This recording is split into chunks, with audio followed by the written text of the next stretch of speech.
First, we have Robert Ebert from the Chicago Sun-Times. Are there ever movies that you just hate the idea of going to see? Yes. I say there are, but sometimes I'm surprised. It happened again the other night. I dragged myself down to a multiplex to attend a sneak preview of a movie named Air Bud. I have seen the trailer and knew it was about a dog who could play basketball. I was not impatient to see this movie. I began to have stirrings of hope in the opening scenes, which involved an obnoxious and possibly drunken clown making a fool of himself at a children's party. His act was called Clown and a Hound, and the dog seemed smarter and nicer than its master and probably smelled better. On the highway, the dog's cage bounces out of the clown's pickup, and through a series of adventures, the dog makes friends with the young hero of the movie, Josh. Josh has just moved to a small town with his mother and kid sister. His father, a test pilot, has been killed in a crash, following the ancient Disney tradition that one dead parent is nice and an orphan for hero is best of all. Josh is lonely and depressed in the new town and is an outcast at the junior high school, although he gets to be the manager of the basketball team. He lacks the confidence to try out, although he practices for long hours in an abandoned court he's discovered behind an old church. Josh finds the dog and names it Buddy. This is some dog. He has the abilities to enter Josh's second floor bedroom by jumping on a car, climbing a rose trellis, walking across the roof, and jumping in the window. And on the basketball court, it turns out to be a star. Pass Buddy the ball, and it can bounce with its nose and make a basket. It doesn't miss once in this entire movie. The school's aging janitor, played by Bill Cobbs, turns out to be a New York Knicks star from the 1950s. And when the regular coach is fired, he takes over the team and hands out advice like, you take that dog. It doesn't give a rat's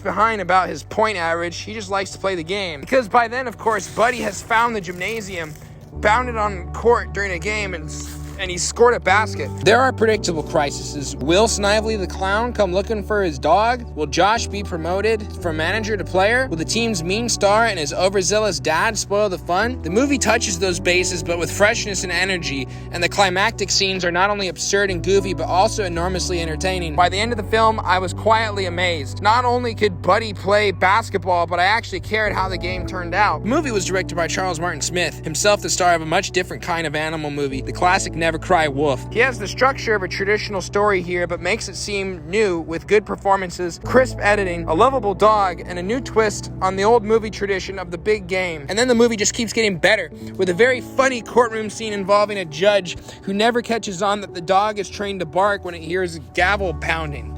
Now then, can this dog really shoot baskets? I doubt it. I especially doubt that the dog has a better average from the field than Michael Jordan. But I don't want to know what kind of trickery was used to create the dog's game scenes. Whatever it was, it worked. The dog, by the way, wears its own little basketball shoes. Don't let your dog see the movie or it'll want some. 3 stars.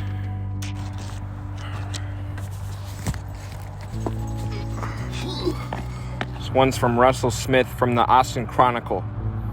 A distinct canine motif runs through basketball history. Witness past and present NBA players Fred Mad Dog Carter, Tim Bassett, Glenn Big Dog Robinson, and Joe Wolf. Not to mention former UT Longhorn star Loxley Collie. So it's only a matter of time until our great cultural distillery, Hollywood, boiled this trend down to its essence with a movie about a hoopster who's a dog, in fact as well as name. Giving Disney's deranged conviction that it's feasible to make a film about a ball-playing dog, which also functions as a tender, earnest story of a adolescent self-discovery, the results are more enjoyable than one might expect. Director Charles Martin Smith, remembered most vividly for his role as Farley Mowat in 1983's Never Cry Wolf, is no hack. He lavishes far more craftsmanship than is typical in a humble, summer low-budgeter of this ilk. There's some bright, imaginative shot-making and fluid editing here, especially in scenes that require the pooch to bust his moves on the hard wood. The dog is a golden retriever named Buddy, who acquired his unique ability working for a loutish first owner as half of a novelty act called A Clown and a Hound. He soon escapes and takes up with a lonely basketball-loving youngster named Josh, who dreams of playing on his middle school team. When Josh accidentally discovers Buddy's rare ability, he enlists the four-legged character as a practice partner and soon makes both the team and the starting lineup. As the squad, appropriately called the Timberwolves, makes a state title run under the sage direction of their school janitor turned coach, Buddy functions as an inspirational mascot. Later, as we know from the previews, he gets a chance to break the sport's shameful, long-standing species barrier as a full member of the team. Scouting Bud's game, I give respect for his near automatic shot,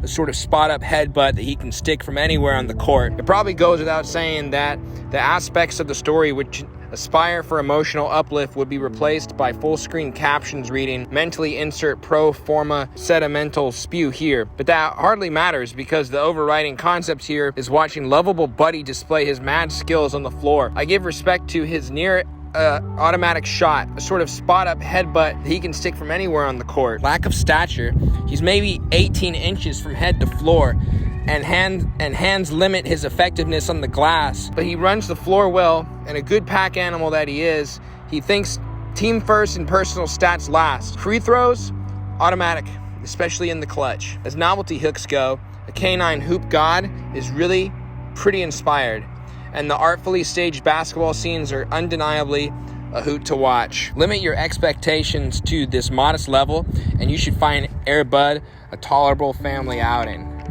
This is from Frederick and Mary Ann Broussat from spiritualityandpractice.com. Buddy is a very talented golden retriever who's part of an act called The Clown and the Hound, which does children's birthday parties. Norm Snively, the clown in the act, gets angry at the dog and decides to take him to the local pound. But on the way, Buddy's crate falls off the truck and he runs away. Josh Fram, played by Kevin Zegers, has just moved to town with his widowed mother, Wendy McKenna. He is a lonely boy who misses his dad, a test pilot who was killed in a crash. One day he discovers an abandoned basketball behind an old church, and in the bushes nearby, Buddy. He immediately takes to the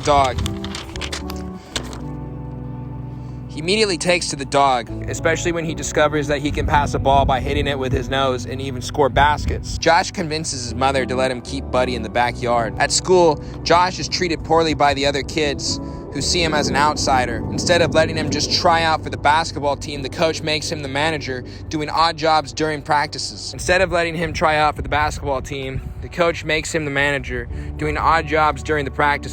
Josh discovers that Arthur Chaney, played by Bill Cobbs, the school's janitor, used to be a famous player for the Knicks years ago. He becomes the coach of the basketball team. Thanks to a special talent that Buddy has on the court, Josh gets his chance to play with the team and fulfill his dream. Charles Martin Smith, who starred in the classic animal advocacy film Never Cry Wolf, directs this drama, which gives plenty of attention to the extraordinary gifts of Buddy as a canine athlete. Although the story is predictable every step of the way, Zegers and Cobbs, as the two outsiders, are so appealing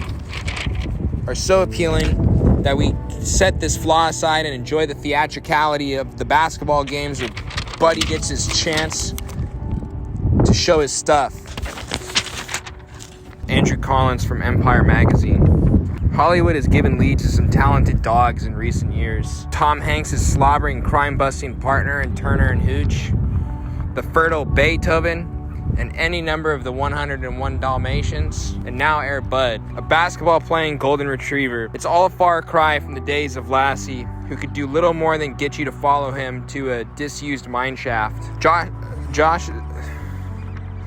Zegers, 12 years old, whose test pilot dad has been killed, necessitating a family move to the leafy Washington suburb of Fernfield. Here he meets Buddy, a stray retriever who can score baskets with his nose and is adopted into the family home. Buddy's ball skills soon cheer Josh up and integrate him with his peers, and they both make the Timberwolves school team. Conflict arrives in the form of Buddy's previous cruel owner, Snively, a children's entertainer of the Fred West School. Laughters, tears, slapstick, sporting action, and a dog in a vest. It's all a good half-term fun, made easier on accompanying parents by the beautiful scenery and some assured direction from Smith. The sense of dislocation when Josh starts his new school is well observed and recreated, and Disney cliches are mostly sidestepped, save for the inevitable cod sermonizing of team coach Bill Cobbs. The credits proudly state that no computer effects were used in the basketball scenes,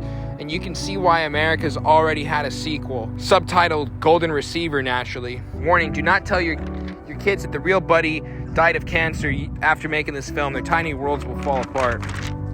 Young'uns will not care about the lack of name actors, for the handsome, boundless dog is the star.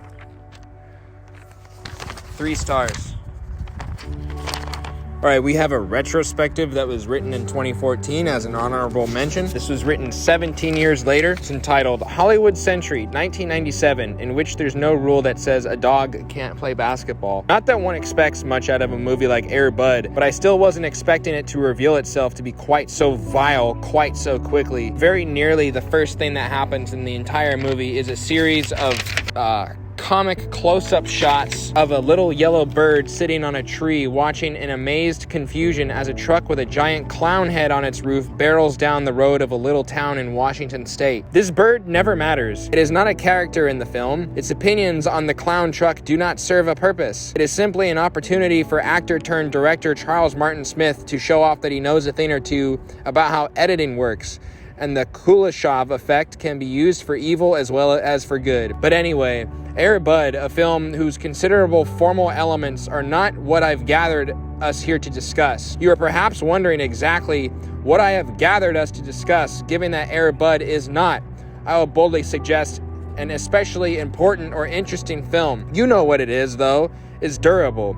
Durable as a mother effer. Not only did the film kick off 4 sequels, it also triggered a spin-off series and a spin-off of a spin-off, and now we're at the point where sometime in 2015, the Buddyverse will welcome its 15th feature-length title. This feels kind of insane for a franchise whose target audience tops out around 7 or 8 years of age, but the Walt Disney Company doesn't play around when it comes to mining brands for extra revenue. Like so many live-action Disney productions, Air Bud feels sort of like it was lab-created out of bits and pieces of already hidebound family comedies and given a wardrobe and vocabulary that the middle-aged creators thought would be enough to freshen the whole thing up for the kids these days. In this particular case, we've got the classic boy and his dog scenario applied to a sports drama, with some very wobbly results. While we're idly waiting for Air Bud to get to the good part, Paul Tamassi and Aaron Mendelssohn's script flops around, flying through some plot developments and delaying others and stretching out moments randomly.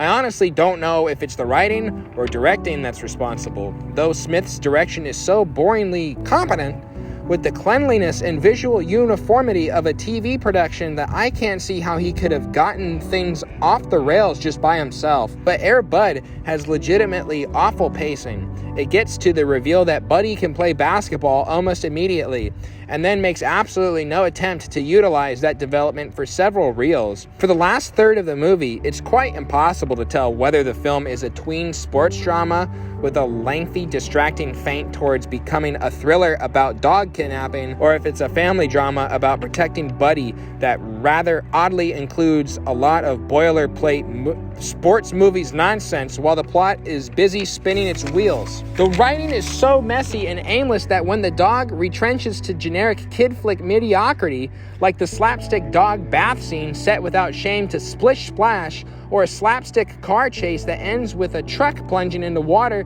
and a sequence that Smith's skills as a director cannot manage to sell as funny in any way, it actually counts as a relief. For in those moments, at least, Air Bud seems to have some awareness of what it is and pursues its one goal with stronger focus than the inept balancing act between scenes and plot lines that leaves the film feeling directionless and overlong. It's really astonishing just how terrible an innocuous kids movie can actually be.